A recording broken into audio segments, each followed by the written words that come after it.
ইউনুস জামানায় জঙ্গিরা মুক্তি পাচ্ছে, আর চিন্ময় কৃষ্ণ দাস ইসকনের সন্ন্যাসী তিনি কারাগারেই। আজও জামিন পেলেন না চিন্ময় কৃষ্ণ দাস ইসকনের সন্ন্যাসী।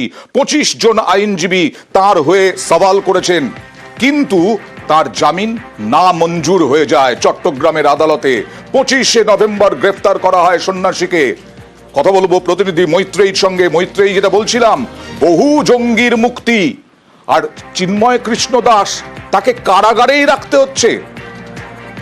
একেবারেই দেখো, আজকে যেটা আশা করা গেছিল যে চিন্ময় কৃষ্ণ দাস তিনি জামিন পাবেন, তার কারণ একদিকে যখন তার শারীরিক অবস্থা ভালো নেই, এবং অন্যদিকে একাধিক সুপ্রিম কোর্ট এবং চট্টগ্রাম কোর্টের আইনজীবীরা তারা সওয়াল করেছিলেন একেবারে চিন্ময় দাসের জন্য।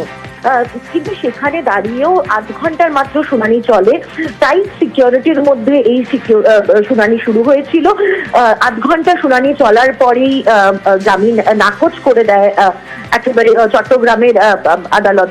যদিও বিস্তারিত অর্ডার কপি আসলে তারপরে জানা যাবে যে কি কি রিজন সাইড করা হয়েছে, তবে তার যে জামিনের বিষয়টি রয়েছে সেই জামিনের আবেদন নাকচ করে দেওয়া হয়েছে। এই নিয়ে গত ডিসেম্বরেও তার জামিনের আবেদন খারিজ করা হয়েছিল। 25শে নভেম্বরের পর থেকে একাধিকবার তার জামিনের আবেদন খারিজ করা হচ্ছে, এবং কখনো সেটা কারণ দেখিয়ে যে কোনো প্রসিডিউরাল ল্যাপস রয়েছে, কখনো আবার সেখানে আইনজীবী দাঁড়াচ্ছেন না।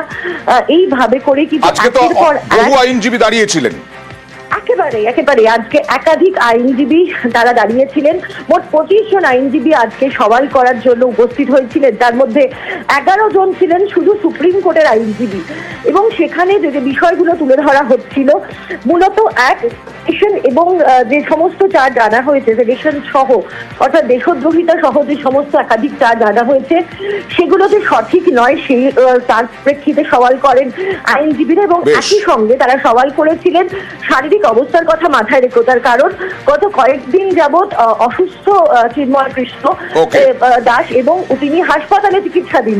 আমরা একবার দেখাই মৈত্রেয়ী, বাংলাদেশ সরকারের আইনজীবী এবং চিন্ময় কৃষ্ণ দাসের পক্ষের আইনজীবী তারা কি বলছেন। আদালত এই অর্ডারটা দিল যে যেহেতু মামলাটা এখনো ইনভেস্টিগেশনে আছে, এমত অবস্থায় যেহেতু ইনভেস্টিগেশন রিপোর্ট আছে না, যেহেতু রাষ্ট্রদ্রোহী অপরাধ ওনার বিরুদ্ধে রাষ্ট্রদ্রোহী ধারা আছে, যেহেতু ধারাটা হচ্ছে নন ভেরিয়েবল ধারা, মামলার জামিন শুনানি অন্তে রিজেক্ট করেছেন আদালত। আমাদের আজকে যেটা শুনানি হয়েছে, মামলাটা বিজ্ঞ আদালতে শুনানি হয়েছে। বিজ্ঞ আদালত সন্তুষ্ট হয়ে আমাদের এটা নামঞ্জুর করেছেন। নামঞ্জুর করলে আমাদের পরবর্তী কার্যক্রম আইন অনুযায়ী আমরা উচ্চ আদালতে এটা উপস্থাপন জামিন পিটিশনটা আমরা আমাদের কথা বলেছি, পতাকা কোনো অবমাননা হয়নি, এতটুকু কথা। চিন্ময় কৃষ্ণ দাসের আইনজীবীরা উচ্চ আদালতে যাচ্ছেন, আর এখানকার ইসকনের অধিকর্তারা বলছেন যে এতজন আইনজীবী যে দাঁড়াতে পেরেছেন তার পক্ষে, এটাই অনেকটা চিন্ময় কৃষ্ণ দাসের পক্ষে। বেল তো আজকে রিজেক্ট হয়েছে। গোটা বিশ্ব সবাই আশায় ছিল কি উনি আজকে বেল পেয়ে যাবেন, কিন্তু একটা পজিটিভ দিক কি অ্যাটলিস্ট ওনার 10-11 জন যে আইনজীবী ছিল ওনার কেস ফাইট করার জন্য, ওরা কোর্টে গিয়ে ওনার পক্ষ রাখতে পারলো। আমরা এটাই আশা করি কি যখন ওরা হাইকোর্টে আপিল করবে এই মামলাটা, হাইকোর্টে সুচারুভাবে শুনানিটা হয়, আর যারা ওনার পক্ষে হয়ে দাঁড়াচ্ছে কোর্টে, ওরা সুরক্ষিত নিজেকে মহসুস করতে পারে। চিন্ময় কৃষ্ণবাবু আর যারা জেলে আছে ওরা বিচার পাবে, আর বিচার পাওয়ার জন্যে যারা আইনজীবীরা আছে ওরা নির্ভীক হয়ে ওর পক্ষ রাখতে পারে সব কোর্টে। এটাই আমরা চাই কি যারা মাইনরিটিস আছে ওদের অধিকার রক্ষা হোক, আর যারা জেলে আছে ওরা ন্যায় বিচার পেতে পারে। ইউনুস জামানায় জঙ্গি মুক্তি পাচ্ছে, বহু জঙ্গি, আর এদিকে চিন্ময় কৃষ্ণ দাস তিনি মুক্তি পাচ্ছেন না। ইসকনের সন্ন্যাসী সংখ্যালঘুদের ওপরে বারবার অত্যাচার, তাদের বাড়ি ঘর জ্বালিয়ে দেওয়া, সবকিছু আমরা দেখিয়েছি বিভিন্ন সময়ে। এই সংখ্যালঘুদের ওপর অত্যাচার বন্ধ করতে কেন্দ্রের হস্তক্ষেপ দাবি করলেন অভিষেক বন্দ্যোপাধ্যায়। বিচার ব্যবস্থা যদি ভীত সন্ত্রস্ত বা পক্ষপাতদুষ্ট হয়ে যায়, সেই দেশ বা সমাজের পতন অবশ্যম্ভাবী কেউ আটকাতে পারবে না। যে কেন্দ্র সরকারের উচিত বাংলাদেশের সংখ্যালঘুদের উপর, নিরীহ মানুষদের উপর এই নৃশংস মর্মান্তিক অত্যাচারের কাহিনী যারা রচনা করছে তাদের বিরুদ্ধে কঠোর ব্যবস্থা যাতে সেই অন্তর্বর্তী সরকার নেয়, এবং সেই স্টেপটা আগে আমাদের কেন্দ্রের সরকারকে নিতে হবে।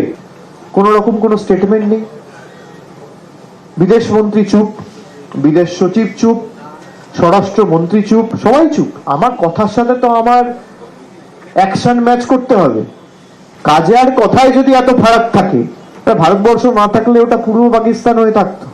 ভারতবর্ষের অবদান যারা অস্বীকার করছে, যারা ইতিহাসকে অস্বীকার করছে, তাদের পরিণতি করুণ হবে। কোনদিন শুনেছেন বাংলাদেশের মতো দেশ ভারতবর্ষকে চমকাচ্ছে? আপনি এই ভারতবর্ষের নাম উজ্জ্বল করেছেন। ইউনুস জমানায় ভারতের অবদান অস্বীকার করা হচ্ছে, আর আজকে চিন্ময় কৃষ্ণ দাসের জামিন নামঞ্জুর। শুভেন্দু অধিকারী বিরোধী দলনেতা, তিনিও তোপ দাগলেন। চিন্ময় প্রভুর আজকে জামিন হয়নি, জামিন ওরা দেবে না, কারণ ইউনুসের নেতৃত্বে যে জিহাদি সরকার ওখানে তৈরি হয়েছে, অবৈধ সরকার, এই সরকার জঙ্গি, মৌলবাদ এবং জঙ্গিবাদের মধ্য দিয়ে সনাতন ধর্ম সহ অন্যান্য ধর্মকে মুছে ফেলতে চান। তারা সেখানে ক্ষমতায়, তাই জামিন হবে না আমরা জানি। আমরা আশঙ্কা করছি ইউনুসের সরকার চিন্ময় কৃষ্ণ প্রভুকে হত্যার ষড়যন্ত্র করছে। এক্ষেত্রে ভারত, আমেরিকা সহ, ইসরায়েল সহ পৃথিবীর মানবতাবাদী দেশগুলো যারা জঙ্গিবাদকে নিকেশ করেছেন, তাদের সম্মিলিত প্রচেষ্টার আমরা সমস্ত হিন্দুরা আশা করছি এবং দাবি করছি।